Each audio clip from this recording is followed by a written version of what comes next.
করার জন্য পিলার আছে, তারপরে শেষে অন্যান্য জিনিসপত্র আছে, কিন্তু একটার সাথে আরেকটার কানেক্টিভিটি নেই। তাহলে আপনি কী করে নদী পার হবেন? আপনি ডিসেম্বর মাসে 20 তারিখেই আমরা সবাই মিলে বলতে পারবো নির্বাচনটা হচ্ছে কিংবা হচ্ছে না। অন্তর্বর্তীকালীন সরকারের পক্ষ থেকে যখন জোর দিয়ে বলা হচ্ছিল যে কেয়ামত হয়ে গেলেও অন্তত ফেব্রুয়ারিতে নির্বাচন হবে, তবুও ঠিক আপনাকে সন্তুষ্ট এটা বলা যাবে না। আজ তো তফসিল ঘোষণা হয়ে গেল এবং মানে নির্বাচনী ট্রেন ছেড়ে দিল, এখনো কি গোলাম মাওলা রনির মনে সংশয় আছে? আমি প্রথম যে তারা যে তফসিল ঘোষণা করেছে এটাকে স্বাগত জানাই, বিএনপির মতো স্বাগত জানাই। এবং আমি যে আশঙ্কা প্রকাশ করেছি বিভিন্ন সময়টিতে, সে আশঙ্কা প্রকাশগুলো মিথ্যা প্রমাণিত হোক। মিথ্যা প্রমাণিত হোক এই কারণে যে আমাদের এই সময়টিতে আমরা আসলে একটা ভালো নির্বাচনের জন্য কাঙাল হয়ে আছি, পুরো সারা দেশ কাঙাল হয়ে আছি। নির্বাচনটা উৎসবমুখর পরিবেশে হোক এই আশা করছি, আর গণতন্ত্র প্রতিষ্ঠিত হোক। এর কারণ হলো আমরা কাঙাল হওয়ার সাথে সাথে আমরা ফকির এবং মিসকিন হয়ে গেছি অর্থনৈতিকভাবে গত 14 মাসে। আমাদের ফরেন ইনভেস্টমেন্ট, আমাদের স্থানীয় ইনভেস্টমেন্ট বলতে গেলে শূন্যের কোঠায়। আমাদের কর্মসংস্থান শুধু কমেনি, তার সঙ্গে সঙ্গে যে বেকার সমস্যা যেভাবে বেড়ে গেছে, অর্থাৎ সরকারি হিসেবেই অলমোস্ট 50 লাখ লোক চাকরি হারিয়েছেন। এর মধ্যে আওয়ামী লীগের যে লোকজন আছেন তারা বাস্তুচ্যুত হয়েছেন, এটা বিরাট সংখ্যক। ধরুন অ্যাটলিস্ট 50 লাখ থেকে 1 কোটি মানুষ বাস্তুচ্যুত হয়েছেন, অর্থাৎ গ্রামের মানুষ পালিয়ে শহরে আছেন, শহরের মানুষ এক শহর থেকে অন্য শহরে চলে গেছেন, বাংলাদেশ থেকে অনেক মানুষ বিদেশে চলে গেছে। এটার একটা ইফেক্ট, আফটার ইফেক্ট ইকোনমির উপর পড়েছে, মারাত্মকভাবে পড়েছে।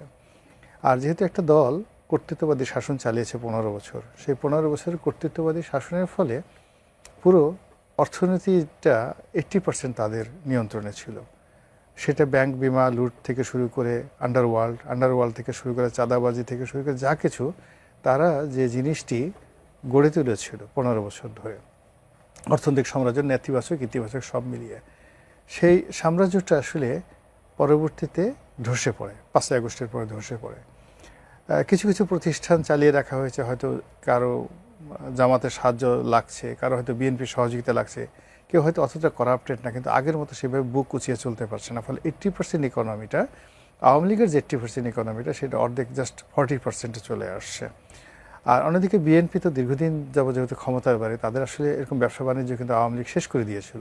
আপনি একটা সময় প্যাসিফিক মোটরস বাংলাদেশের খুব বড় কোম্পানি ছিল, মোর্শেদ খান সাহেবের, শেষ, ব্যবসা বাণিজ্য শেষ। এভাবে বিএনপির যত বড় বড় লোক, মির্জা ফখরুল সাহেব, না আমির খসরু মাহমুদ চৌধুরী, ইকবাল মাহমুদ টুকু, এদের সবার কিন্তু বড় বড় ব্যবসা বাণিজ্য ছিল।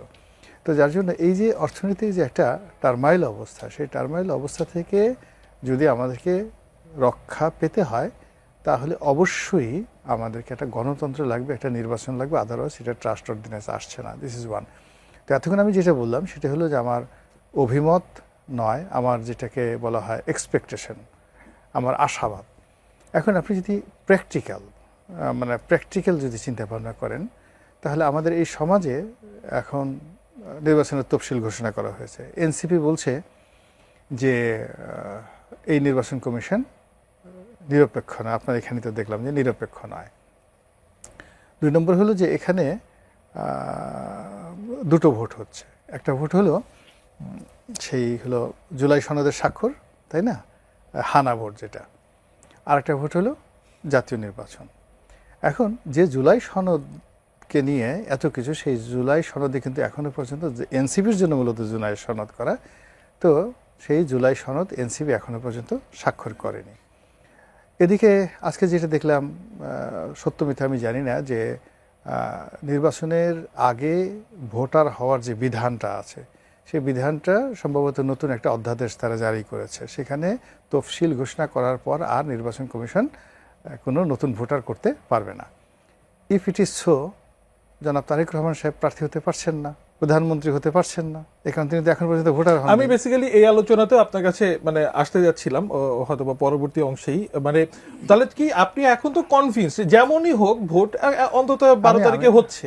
আমি আগের সাথে কনফিউজ। আমি আগের সাথে হয় কি, আগে যেমন একটা আনসার্টেন পিরিয়ড ছিল, আনসার্টেন একটা অনির্দিষ্ট সময় ছিল, সেটাকে নিয়ে আমরা যাকে বলা হয় বিভিন্ন যারা গ্রুপ রয়েছে, তারা পরস্পরের সাথে দ্বন্দ্ব সংঘাত বিবাদ করত। কিন্তু যখনই আপনি একেবারে নির্দিষ্ট একটা তফসিল ঘোষণা করে দিলেন এবং সেই তফসিলে 29শে ডিসেম্বর হলো আপনার মনোনয়নপত্র দাখিলের শেষ সময়, তো ফলে আজকের দিন থেকে শুরু করে ডিসেম্বর মাসের 29 তারিখ পর্যন্ত প্রতিটি সেকেন্ড আমাদের জন্য বলতে গেলে রোজ হাসরের ময়দানের মতো একটা কঠিন বিষয় রাজনীতির ময়দানে। তো এই সময়টিতে নিজেদের প্রতি নিয়ন্ত্রণ রাখা, ধৈর্য রাখা, আইন শৃঙ্খলা সরকারের পক্ষ থেকে ঠিক রাখা, দলীয় কর্মকাণ্ড রাখা, এটা কোনো দলের সেই অবস্থা নেই, সরকারেরও নেই। অর্থাৎ অর্থনৈতিক অবস্থা ভালো না, পুলিশ, বিডিআর, বিজিবি যা কিছু বলে না কেন কোনোটারই সেই যে স্ট্রাকচার, এইসব ফ্যাক্টরের উপরেই তো আসলে নির্ভর করবে যে নির্বাচনটা কেমন হবে। ভালো একটা নির্বাচন এটার উপর নির্ভর করবে। এখন আপনি খুব আশা করতে পারেন যে আমি নদীর উপর পার হব, কিন্তু গিয়ে দেখলেন যে সবই আছে, ব্রিজ করার জন্য পিলার আছে, তারপরে শেষে অন্যান্য জিনিসপত্র আছে, কিন্তু একটার সাথে আরেকটার কানেক্টিভিটি নেই। তাহলে আপনি কি করে নদী পার হবে? এখন সেই কানেক্টিভিটি আসলে কতদূর মানে বাস্তবায়ন সম্ভব সেটা মনে হয় 12 তারিখ পর্যন্ত অপেক্ষা করতে হচ্ছে। 12 তারিখ পর্যন্ত মোটামুটি 16 ডিসেম্বর, তো আপনি 29 ডিসেম্বর লাগবে না, আপনি ডিসেম্বর মাসে 20 তারিখেই আমরা সবাই মিলে বলতে পারবো নির্বাচনটা হচ্ছে কিংবা হচ্ছে না।